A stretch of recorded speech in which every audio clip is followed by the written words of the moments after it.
driver behind some of the biggest breakthrough ideas in deep learning and artificial intelligence. So please welcome Ilya. Everybody loves the brilliance of a genius. He's the co-founder and chief scientist of OpenAI. He's the smartest person in the world when it comes to artificial intelligence. Somebody that's gifted. He's so brilliant that he actually made me realize that the human intellect might be limitless. You've officially been deemed the most important scientist alive. What distinguishes you from other researchers? A quirky savant that's smarter than everybody. They say he's a loner, and he'll disappear for weeks at a time. The depth of thought on a particular problem, especially problems he doesn't know anything about, is fascinating to watch. Ilya's a good human, smart, good heart. Somebody so brilliant that they'll change the world. He decided that he wanted to dedicate his life to building AGI for the sake of humanity. He could easily be the richest man in the world if he wanted to. He left billions on the table by deciding to make OpenAI a nonprofit. But the smartest people always make the biggest mistakes. It's been a turbulent day for artificial intelligence company OpenAI. CEO and co-founder Sam Altman was fired. The board saying Altman had not been consistently candid with the board. In November of 2023, one of the smartest men in the world made a big decision. The board, but I'd say specifically Ilya, had a moment of panic about the development of QStar. And it all centered around control over the most important technology in history, which was a new breakthrough at OpenAI. QStar is the AI breakthrough that almost killed OpenAI. It does represent a major new piece towards AGI. It's the reason why he was fired, but Sam took it as an act of war. The board versus Sam Altman. Ilya was under immense pressure, and so they had no choice but to reinstate Sam. Sam Altman will now officially return as CEO. It's just days after getting fired by the board and starting a new job at Microsoft. I remember watching this and wondering how could a man so brilliant lose complete control over a technology this powerful? The board can never fire Sam again. Therefore, he has total control. And what scares me the most is that this has happened before. A genius that's lost complete control over a technology and become the destroyer of worlds. Chips and gold turn me to an evil genius. Neural nets turn me to an evil genius. Microsoft turn me to an evil genius. If young Satya don't back you, I'm gon' block you. I'm running code again, I'm in that mode again, switch up and load again. Slick than the motherboard, I'm cracking codes again, deep in that tech again. Data in the cloud, gotta get paid. King of AI, you know I made secrets in the code, take it to the grave. In November of 2023, Sam Altman graced the stage at OpenAI's annual Dev Day conference, where he announced the launch of their new GPT store. So today, we're thrilled to introduce GPTs. GPTs are tailored versions of ChatGPT for a specific purpose. And now, people like you and me can build and promote our own custom GPTs that could one day be worth billions. Because now, people ain't the only ones that can build custom GPTs, because thanks to some backroom deals by Sam Altman, so can the big businesses. For our enterprise customers, we launched ChatGPT Enterprise. You can make GPTs just for your company. And within days, companies like Zapier and PwC pledged more than $1 billion to get first dibs at their new enterprise GPTs. Zapier just released their interfaces and tables beta program, and this is an absolute game changer. And at this moment, OpenAI is at the peak of its powers, poised to be the hottest startup in Silicon Valley since Facebook. This is not a $1 trillion idea. This is probably a $10 trillion idea, what OpenAI is. But less than 2 weeks later, on a Friday, Sam Altman gets a last-minute Google Meet invite from his co-founder and good friend Ilya, telling him that they need to meet right now and it's urgent. So Sam joins the call where he's greeted by 4 of the 6 board members for OpenAI. The call lasted about 15 minutes, and when it was done, Sam was officially fired as CEO. Breaking news, Sam Altman is out as CEO. Put the money on your head. Less than 10 minutes later, OpenAI released an official statement saying that Sam Altman was let go for not being consistently candid with the board. I put the money on your head.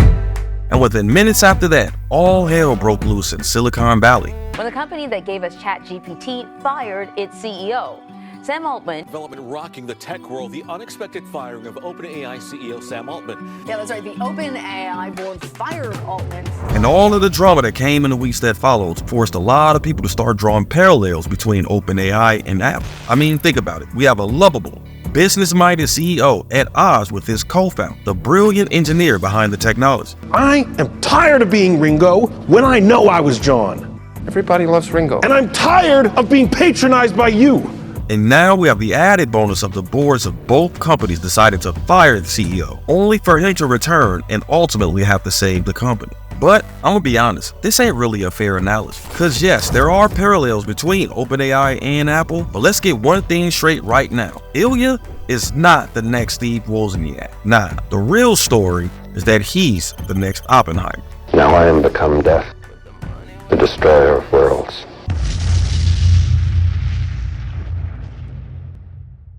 Just think about it. He's a brilliant scientist that helps to create the most powerful technology in history, that only agrees to do it because he believes he's doing it for the greater good, to save lives. But once the task is done, he loses control of that power, instantly regrets it, and gets his life's work stripped from him. It's a story so tragic that when you tell it the right way, you can win the Best Picture for it. The award for Best Picture. And may I see Oppenheimer? Oh my goodness. Wow. But you see, in order for you to understand how tragic this is, you first have to understand Ilya. Ilya Sutskever, a Russian, Canadian, Israeli-American with a dream that one day there will be sentient AI, and he could be the one to make sure it's done safely. That's what we're trying to do at OpenAI.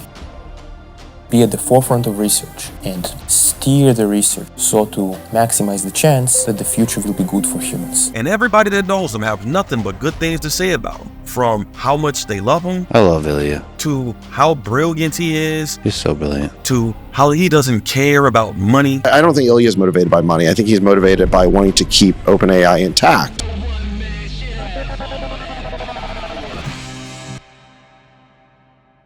But for a lot of us, all of the OpenAI drama started here.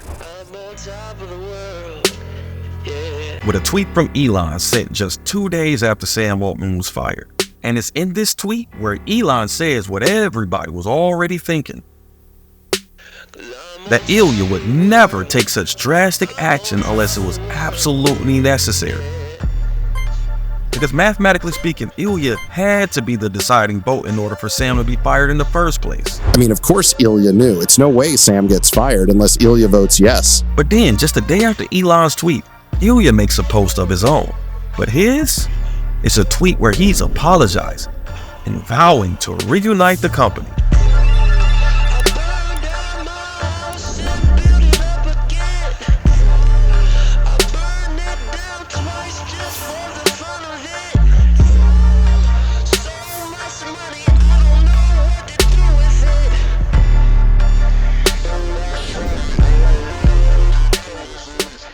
Now, believe it or not, at this point, his tweet wasn't that confusing, because by this time, everybody knew that Ilya was under a lot of pressure. Pressure from Satya Nadella and Microsoft, reminding him of a $10 billion investment that they made. Or pressure from over 700 employees telling him that OpenAI is nothing without its people. Or pressure from big clients like Zapier and PwC threatening to cancel their billion-dollar contracts that they just signed days ago.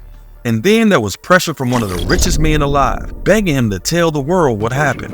If OpenAI is doing something dangerous to humanity, then the world needs to know. Now hold up. Even though Elon has been acting like a bitter ex after a breakup towards OpenAI, with the filing of lawsuits, Elon Musk suing OpenAI and the company's CEO, Sam Altman, alleging they have breached the company's founding agreement by putting profit ahead of benefiting humanity. Or making claims of copyright infringement. So you think it's a lie when OpenAI says that this is not, none of these guys say they're training on copyrighted data? That's a lie. It's a lie, straight up. It's a straight up lie. So then, obviously it's been trained on copyrighted data. Or just straight up and down blackmail. Change your name to Closed AI and I will drop the lawsuit. You have to remember the real reason why Elon is doing this. It's not just because he helped to create OpenAI. More than helped, it wouldn't exist without me. It wouldn't exist without you. So I came up with the name. OpenAI refers to open source, an open source nonprofit, because Google is closed source for profit. Nah, But it's really because he knows Ilya. He knows Ilya isn't motivated by money or power or status, which is why it was this cryptic tweet that left everybody asking the same question. What the hell did Ilya see? I mean, what could possibly have a man this brilliant, this terrified?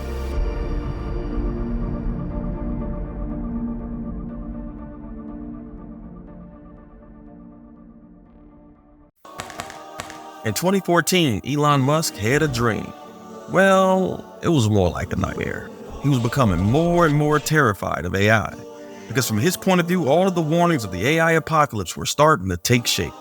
That's because if you break the entire AI industry down to its 3 distinct parts, just 3 companies had complete control over the whole thing.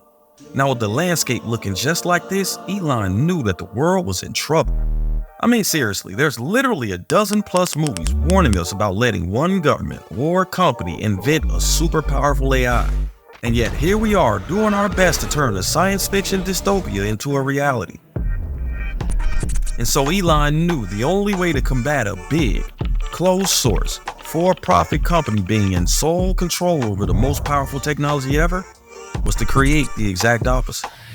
A small, open source, non-profit company that will share the technology with the world. He even had the name, OpenAI, the David that was going to take on the Goliath of Silicon Valley. Now hold on, Elon ain't dumb. He knows that this plan sounds absolutely crazy. Because after all, he's starting a war with the most powerful companies in Silicon Valley. And if he knows if he's going to pull off something like this, then he's going to need a team. Alright, let's start with the basics. Let me run you through who he got. So first off, Elon knew that he needed somebody just like him. Somebody with deep pockets that's not afraid to be controversial when it matters. Instead of going to Mars, we have invaded the Middle East. We don't need to see Hillary Clinton's deleted emails. Her incompetence is in plain sight. Next up, he needed a cyber hustler, somebody that knows how digital money moves better than anybody. Greg Brockman, CTO of Stripe. So Stripe makes it really easy for anyone to accept payments on the internet and for consumers to pay with whatever payment mechanism they want. So that's ranging from credit cards to Bitcoin to Alipay. And really our goal is to make it easy to move value on the internet. So you're like Bitcoin, but better. Next, Elon knew that the entire concept of OpenAI was going to piss a lot of people off. So he needed somebody that was really good with people. How many people know that Reid Hoffman founded LinkedIn? We all have still really tight network, and so we're all calling each other going, hey, I'm thinking about doing this, what do you think? Who do you call for what? For a willingness to just think super big with risk as not a variable, Elon. But then he realized that even if he got all of those guys to join him, there was a huge flaw in his plan.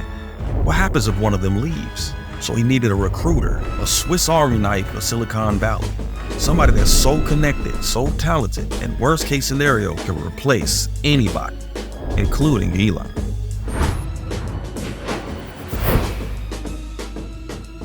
So once Elon assembled his team, he analyzed the AI industry again, looking for chinks in the armor. But Elon knew that trying to compete with NVIDIA on compute would take a lot of time he didn't have. And technically he could compete with Facebook on data, but that's only if he bought one of their competitors. And just like that, it dawned on him. A vulnerability in the industry that's staring him right in the face. One that's not about the technology or the infrastructure, but it's actually about the people. Or should I say, the person. On a random day in 2014, Ilya Sutskever received a cold email from Elon Musk inviting him to dinner. And when he arrived, there was the team, all waiting on him. And it didn't take Elon long to get to the point. He wanted to start a company whose sole purpose would be to combat giant companies like Google and Facebook and give AI back to humanity. And instantly, Ilya loved it, because after all, this was his second chance to get AI right. Because this wasn't the first time that Ilya sat down with tech giants all begging him to come work for them.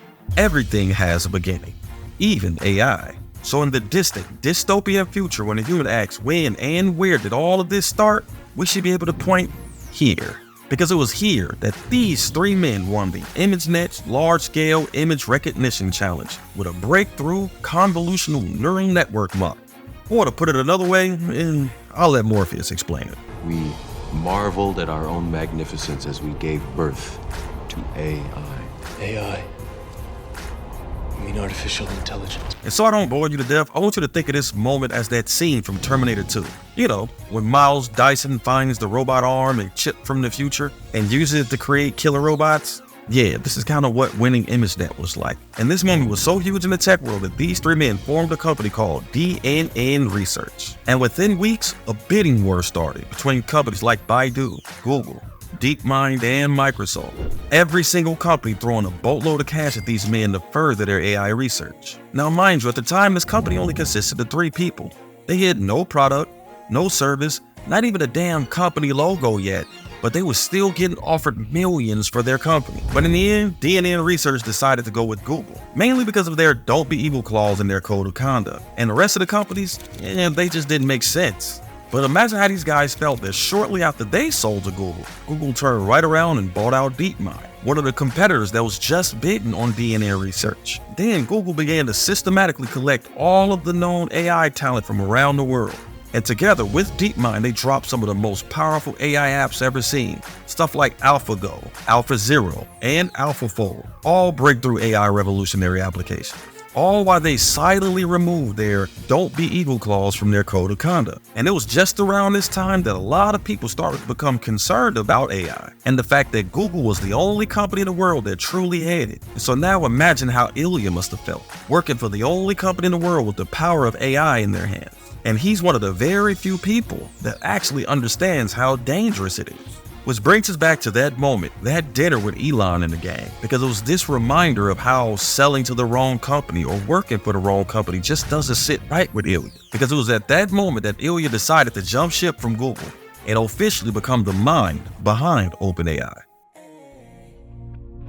Initially, when OpenAI is formed, Elon and Sam are co-CEOs, with Ilya being the chief strategist. And Ilya loves this setup because at OpenAI, he can shape the vision of the company, ensuring that when AGI is built, it benefits all of humanity and not just a few. It's here that he can ensure that the company remains a nonprofit. And since he's on the board, that means he can also ensure that the board of directors have other nonprofit-minded people that also believe in the mission. And unlike his 2 former ImageNet colleagues that both quit Google because they believe that building AGI is wrong, Ilya says no, because just like Oppenheimer, he thinks that the best way to ensure that the technology is being built safely is to be a part of the process and not just avoid it. And so with Ilya at the helm, they do it. They start OpenAI, the exact opposite of big tech.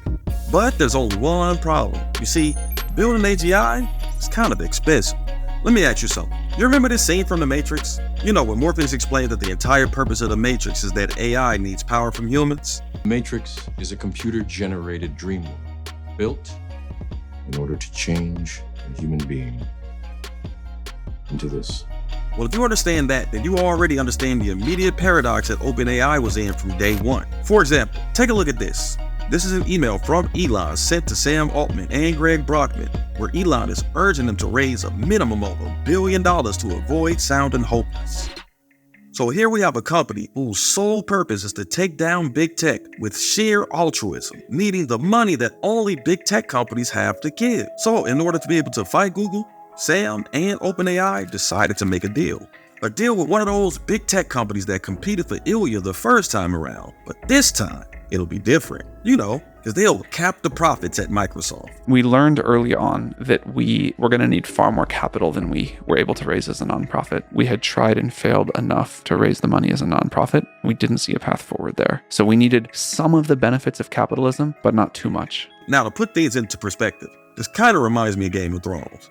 You know, where Robb Stark thought it was a brilliant idea to go back to Walder Frey and strike an alliance after he had already betrayed his oath to him. And we all know how that turned out, right? But this decision made by Sam instantly pisses Elon off.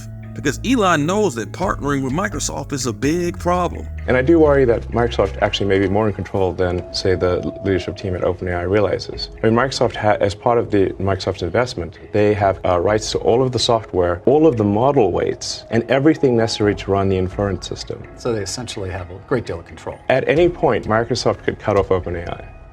And so this only leads to a power struggle between Eli and Sam, forcing Ilya to choose sides.